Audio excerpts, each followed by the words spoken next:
ఆంధ్రప్రదేశ్ వైద్య ఆరోగ్య శాఖ మంత్రి సత్యకుమార్ కేంద్ర వైద్యారోగ్య శాఖ మంత్రి జాతీయ బీజేపీ అధ్యక్షుడు జేపీ నడ్డాను కలవటం జరిగింది.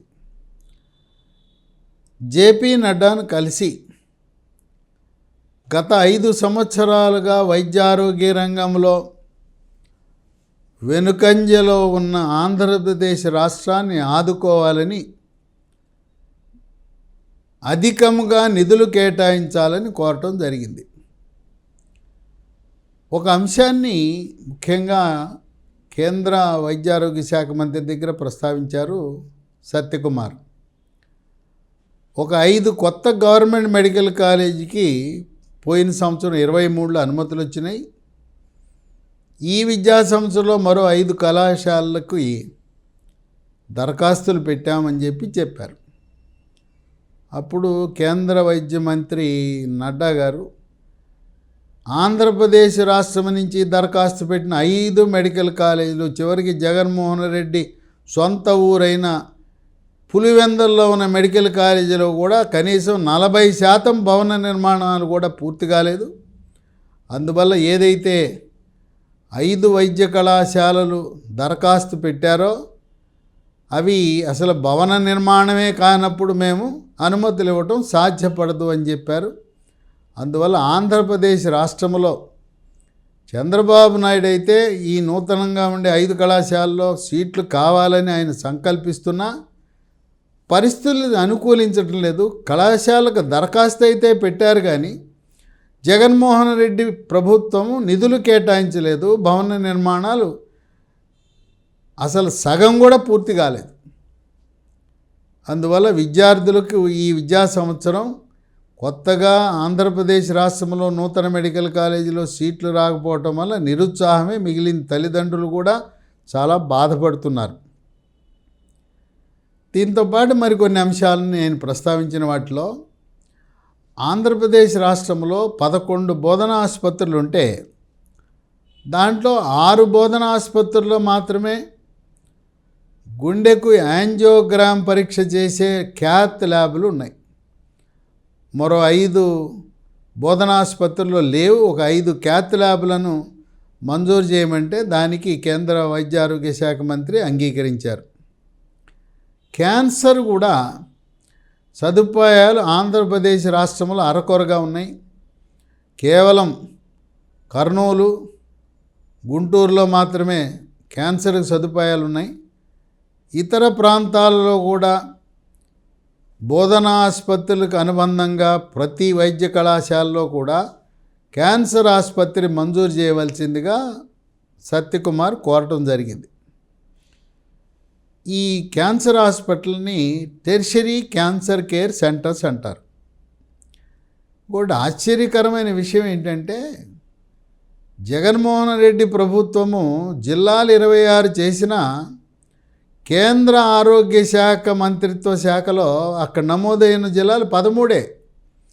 వాళ్ళు నిధులు 13 జిల్లాలకే ఇస్తున్నారు. అది ఆశ్చర్యకరమైన విషయం. దాన్ని సవరించమని 13 జిల్లాలు కాకుండా కొత్తగా ఏర్పడిన మరో 13, 26 జిల్లాలకు నిధులు కేటాయించే విధంగా సత్యకుమార్ వెళ్ళి కేంద్ర మంత్రి దగ్గర ప్రస్తావించే వరకు దిక్కు మొక్కు లేదు. చూశారు కదా జగన్మోహన్ రెడ్డి పాలన ఎలా ఉంటుందో.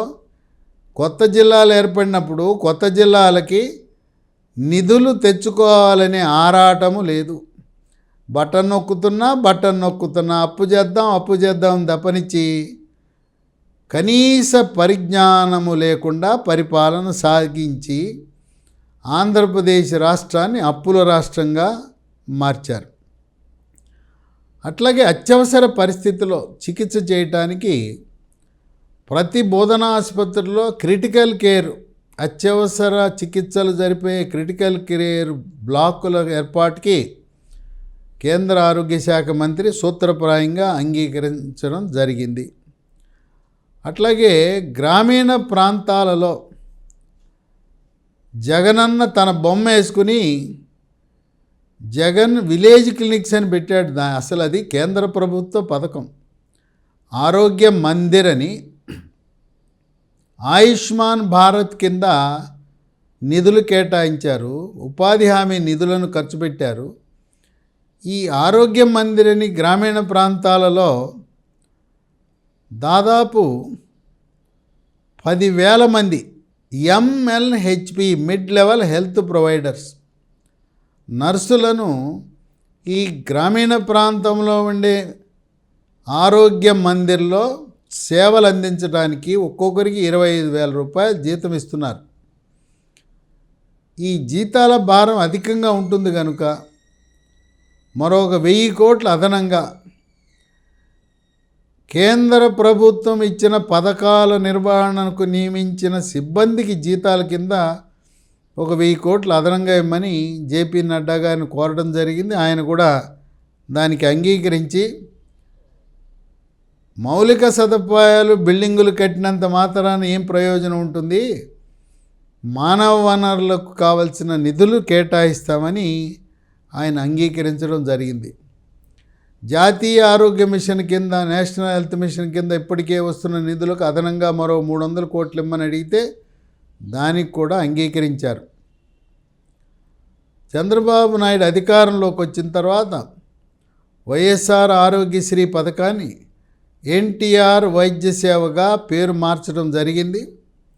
ఎన్టీఆర్ వైద్య సేవను ఆయుష్మాన్ భారత్ రెండు సమ్మిళితం చేసి వాళ్ళ రెండింటినీ పథకాలను కలిపి 25 లక్షల రూపాయల వరకు ఉచిత వైద్య సేవలను అందించే విధంగా అవయవాల మార్పిడి చికిత్సలు, మూత్రపిండాలు, కాలేయము, గుండె, ఊపిరితిత్తులు అవయవాల మార్పిడి చికిత్సలకు కూడా కావలసిన నిధులను కేంద్ర రాష్ట్ర ప్రభుత్వాలు ఆయుష్మాన్ భారత్, ఎన్టీఆర్ వైద్య సేవను రెండు సమ్మిళితము చేసి ఒక సమగ్రమైన ఆరోగ్య బీమా పథకాన్ని అందించాలనే ఆలోచనలో సత్యకుమార్ జేపీ నడ్డాతో చర్చించడం జరిగింది.